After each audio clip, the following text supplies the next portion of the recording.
Nej, nu. Det er fordi jeg er sådan noget, du ved, sceneskræk. Det lyder sjovt, for jeg lyder en sang, ikke? Og så er det ikke derfor. Sorry, the frustrations got me feeling this way. And I just wanna lost cause I can't wait to face break you down so long.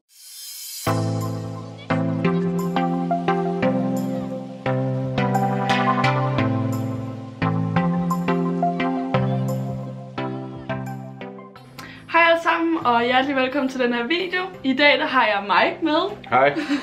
Og vi skal lave en Q&A. Omkring Instagram og blogging. Ja, og YouTube. Alt det der sociale medie. Halløjsa. Så kom vi. Lad os bare komme i gang med spørgsmålene. I har været rigtig gode til at stille nogle gode spørgsmål. Ja. Ja. Vi har prøvet at svare på så mange vi kan. Ja. Dem vi sådan følte var relevante på video. Men hvor længe har I kendt hinanden? Vi var egentlig ikke, det er sjovt, vi har egentlig kendt til hinanden længe, end vi faktisk har kendt hinanden. Ja. Fordi jeg arbejdede i en isbutik for nogle år siden, og der kendte jeg Melissas tante. Ja. Og hun begyndte så at forklare mig, efter jeg var stoppet, omkring Melissa og hvad hun var i gang med at gøre. Og om jeg ville hjælpe hende med at komme frem med bloggen og forklare, hvordan det fungerede. Og så skrev jeg egentlig bare til det direkte, og så mødtes vi egentlig bare. Men hvornår, det var i hvert fald før vinters. Det kan jeg ikke engang huske, hvornår var det? Faktisk næsten halvandet år. Nok halvandet år, ja. Ja, halvandet år. Nej, halvandet år. Et år cirka. Cirka et år, ja. Cirka et år, ja. Det står vi den af. Okay, hvad er jeres bedste oplevelse sammen? Jeg kan ikke engang huske, der har været en del skøreføler. Ja. Nogle gange, så kan jeg godt finde på at hive fat i folk på gaden og spørge mig, om det er fucking mærkeligt. Det er nok også en lille skøre ting, hvor Melissa bare står der og griner i hjørnet. Ja, det er så sjovt. Vi spurgte en mand, han spurgte en mand, om han kendte page 4. Og til at starte med, så siger han, nej, det ved jeg faktisk ikke. Og så siger han, page 4. Og så har det været sådan, gud, ja, mand, det er dem, de har været på i 20-30 år. Ja. Og det var der, hvor hende der søs det var alt for sjovt. Det kan I se i vloggen, hun linker til nede under videoen. Ej, det er fandme sjovt, det skal I gå ind og se. Hvad er jeres livret? Det vi købte i dag i papir. Ja, vi fik det lækreste mad nogensinde i dag. Det var så godt. Sådan noget ris og chicken wings. Ja, sådan nogle deep fried chicken wings. Ellers så Wok'en på Christianshavn. Ja. Den plejer faktisk at gå ind til fast, når vi mødes. Så det sådan, skal til på Wok'en, så går vi derover. Det er altså også mega lækkert noget. Har I noget til fælles? Jeg tror helt klart nok vores humor også. Altså det er sådan, jeg har en fucking mærkelig humor. Så synes man er sjov, synes man er sjov, eller synes man bare er mærkelig. Jeg tror, man lige så forstår min humor. Hvad kan I lide ved hinanden, og hvorfor? Jeg kan godt lide din humor. Tak. Du er altid frisk på sådan, uanset hvad vi skal lave. Og så er du også bare altid i godt humør, hvilket jeg faktisk sagde i min sidste vlog, hvor jeg så Melissa, hvor jeg sagde i kameraet, Melissa, hun kommer til at være i sindssygt godt humør, det var hun altid. Så mødte jeg hende, og så var hun bare i mega godt humør. Instagram versus Snapchat. Altså mig, Instagram. Ja. Instagram er det bedste i verden. Jeg elsker det. Og jeg vil nok sige, altså hvis det er Insta Story versus via Snapchat, så vil jeg sige Snapchat, for jeg er sådan en, der Snapchatter hele tiden. Og bare laver sådan en helt Snapchat-serie nærmest med et eller andet. Men hvad svarer vi så til den? Jeg siger Instagram. Okay, jeg siger Snapchat. Hvad er det bedste ved at lave blogindlæg? Jeg tror næsten, jeg vil sige, det er, hvis der er et specielt emne, man gerne vil skrive om, måske noget personligt. Så det er en rigtig god måde at få skrevet sine tanker ned på, hvis der er en oplevelse at skrive sådan, ligesom tale til sine læsere og forklare dem om, hvordan tingene rent faktisk hænger sammen. Ellers så går med et fedt produkt. Jeg har det også med sådan noget, hvis der er noget sådan budskab, man gerne vil have ud, så det er virkelig rart, at man kan komme ud med det, og ikke bare sidde inde med det, uden folk hører det. Hvad kan jeg mindst lide med Melissa? Jeg ved ikke, om jeg har noget menneskeligt med Melissa, men jeg tror, det er jo menneskeligt med mig, det er altid kommer for sent. Det er ikke engang vi har været sammen, der har skrevet, at jeg kommer lige 20 minutter for sent. Sidder inde faktisk. Jeg skal jo også sent i dag. Jeg kommer 20 minutter for sent, og jeg kommer 20 minutter for sent. Udover de 20 minutter. Men der er jo tid, ikke? Ja, det er ikke så godt. Du får slet ikke noget tid. Okay, så der er faktisk et ret godt spørgsmål her. Hvor lang tid kan I bruge på at redigere jeres billeder? Altså, jeg kan i hvert fald bruge, altså hvis jeg må bruge tiden, så kan jeg bruge hele dagen. Altså jeg kan så gøre det hele tiden. Altså jeg tror egentlig bare, at når man tager mobil eller billederne på mobilen, så ofte hvis man er i bussen eller i toget, så bruger man ofte tiden på bare at sidde sådan og redigere billederne og lægge på forskellige filtre af. Ja. Så jeg tror, det skifter meget. Men lang tid, helt sikkert. Det er noget, der tæller meget for os. Ja. Hvad er det bedste ved at være blogger og Instagram? Altså jeg vil sige, det bedste ved at være Instagrammer, det er nok, at du har mulighed for at arbejde med nogle rigtig fede mærker og brands, som du måske ellers ikke vil have mulighed for at arbejde for. Og kan være en af de få, der kan prøve at se helt nye ting. Det synes jeg personligt er rigtig fedt. Ja. Og få mulighed for at lave noget autentisk indhold til sine læsere. Ja, jeg kan bare godt lide at vise ens kreative side, fordi når man redigerer billederne og tager billederne, så er der sådan et eller andet ved det. Forlemper og ulemper ved at være blogger. Sådan. Fordelen ved at være blogger, der vil jeg sige det der med, at budskabet kan komme ud, og man ligesom kan komme ud til nogle flere mennesker og sige, hvad man mener og sådan noget. Og ulemperne ved at være blogger, der er det jo den der fordom.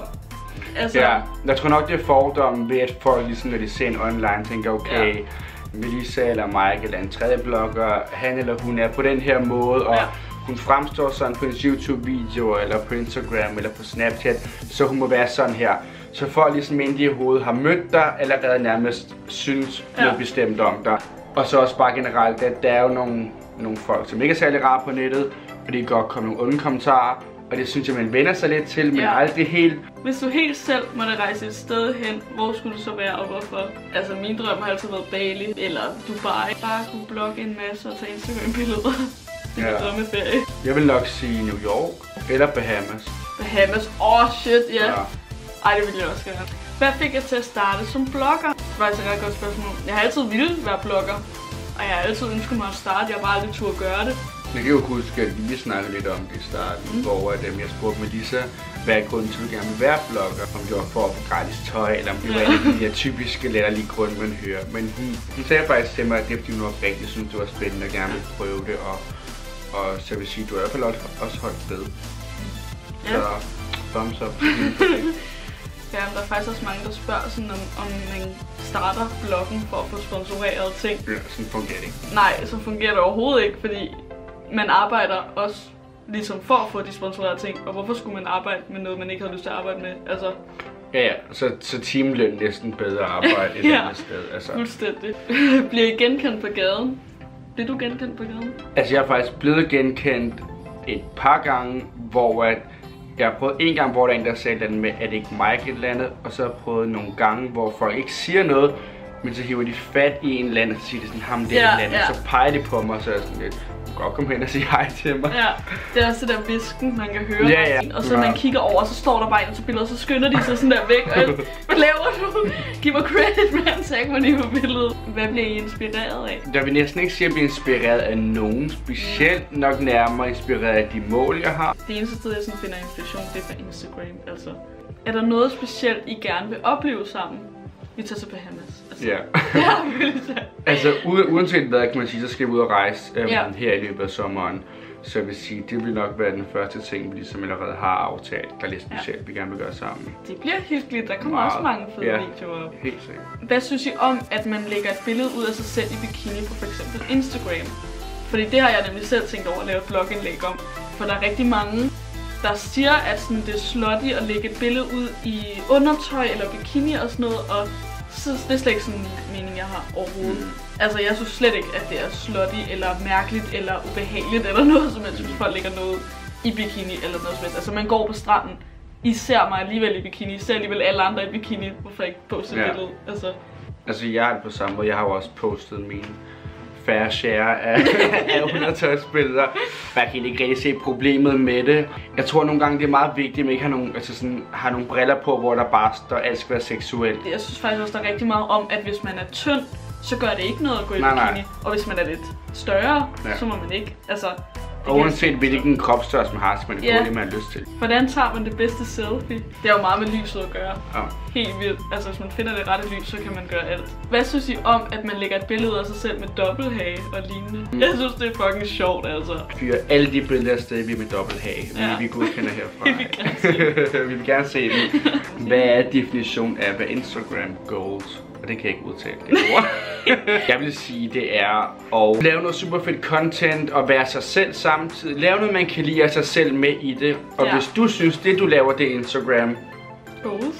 så er det det. Det er ikke noget andet, der skal vurdere folk. Okay, der er en challenge her. Prøv at gætte, hvor mange opslag den anden har slået op på Instagram. Okay, gæt vil nok være, at Melissa har. Jeg kan sikkert ikke rigtigt, men 780. Okay, og jeg gætter på dig, at du har 1070. Jeg har 1800 billeder, og Melissa, hun har 816. Hvad er den største udfordring ved at blive et anerkendt ansigt? Altså, når folk ved, hvad man er ligesom inden for branchen, hvad man laver, så føler også, at folk forventer noget af en. Ja. Og hver gang folk forventer noget af en, så er noget, man skal leve op til. Og det kan måske gøre en udfordring nogle gange. Man skal ikke være en slave af folks forventninger. Nej, helt sikkert. Det var en god sætning. Tak for det.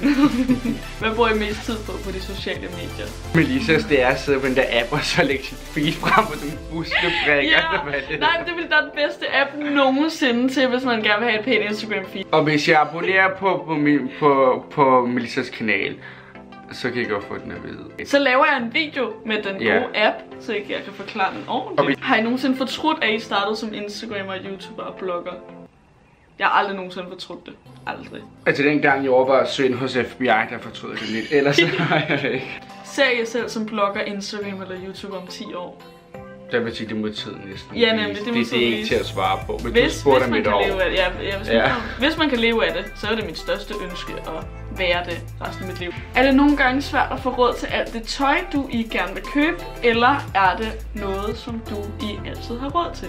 Ja, nu skal jeg høre. Vi har spændt og sparet, og til sidst så fik jeg råd til at købe den her. Nyt spørgsmål! Nyt spørgsmål! Er der et billede, I er specielt glade for på jeres Instagram? Der er faktisk et billede, og det er et mega latterligt billede. Det er et billede af noget mad og noget limonade, men jeg synes bare, at redigeringen var så god. Og jeg blev ved med at sidde der sådan før efter, fordi det bare var så dårligt før. Og det blev bare så godt til sidst. Jeg kan sætte det op her. Lige på Mikes ansigt sagde mit yndlingsbillede på Instagram. Jeg tror mit må være det her billede. Måske kan du sætte mit billede op i videoen, så jeg kan se det. På mit ansigt nu. Ja. Ej, nej! Hvad var det, du sagde? Ja. Hvor skulle du løbe hen og hente? Har I nogle gode apps, I bruger til at redigere billederne? Facetune. Nu lyder det her meget, hvor vi redigerer vores ansigt. Men det gør vi ikke. Der er sådan en god ting inde på Facetune, hvor man kan redigere lyset og mørk og alt sådan noget med kontrast. Og så kan man sådan wipe de steder, der ikke skal være kontrast på. Det er min yndlings. Og så VSCO-cam. Det er i hvert fald de to apps, vi begge to bruger. VSCO. Jeg bruger en blog, og så er linket, så gør vi ikke få nogen views.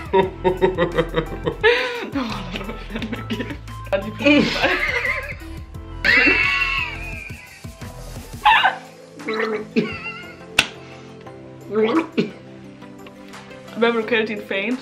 Der er faktisk nogen af, jeg vil ikke kalde dem fans, men altså der er nogen, der har lavet en Facebook-side om mig, som hedder Bensner.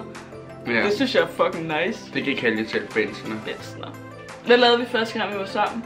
Første gang, vi var sammen, der kan jeg huske, det var første gang, jeg var inde hos et PR-bureau. Vi gik på Strøget, og vi gik i, jeg laver ikke engang sjov, vi gik i sådan der 4 timer straight. Han sagde til at starte med, jeg havde aldrig blogget før. Så siger han til mig, Melissa, det er virkelig hårdt at bære på så mange ting, man får på de der PR-bureauer. Jeg var sådan der, luk Mike, du er så forkælet.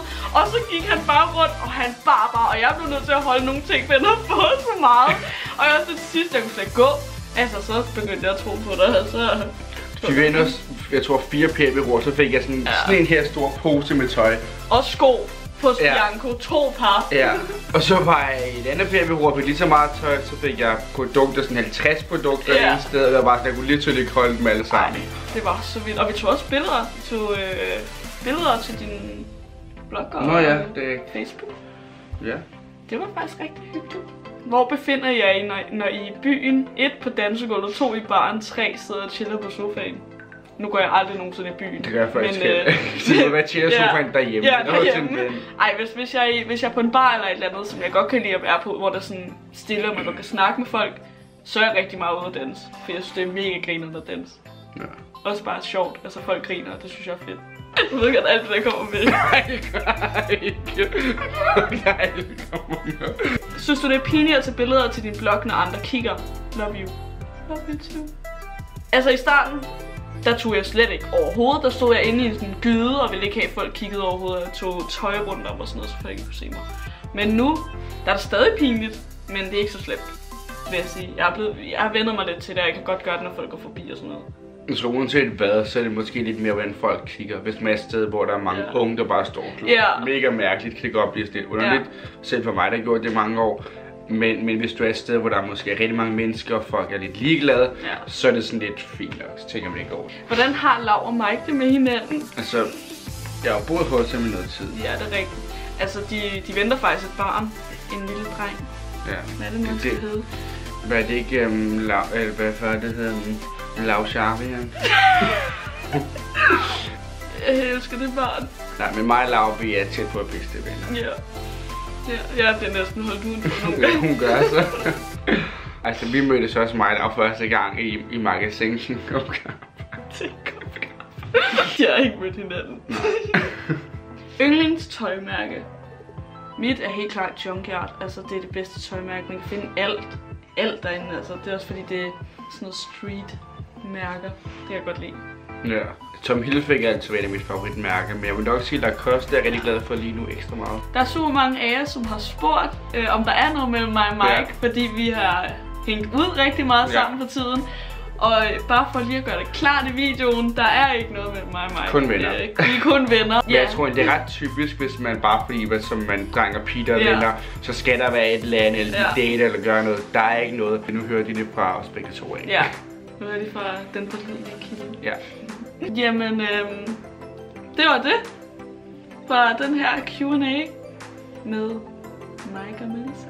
Jeg håber, I kunne lide at se den, og Melissa vil linke til min vlog her nedenunder, hvor I kan se et fraklip og se, hvad vi lavede tidligere dag, inden vi filmede. Ja, den er rigtig sjov, og den skal ses. Ja, så, og Melissa, hun var ved at falde i havnen. Jeg var ved at falde i havnen! Ja, du var så tæt på før at falde i havnen. Det kommer også med vlog. Ja. Ej, den er skide sjov. Den skal ikke have noget at tjekke ud. Ha' det godt, indtil vi ses igen. Hej. Ej, vi skal lige lave en thumbnail. Sid her. Nå ja.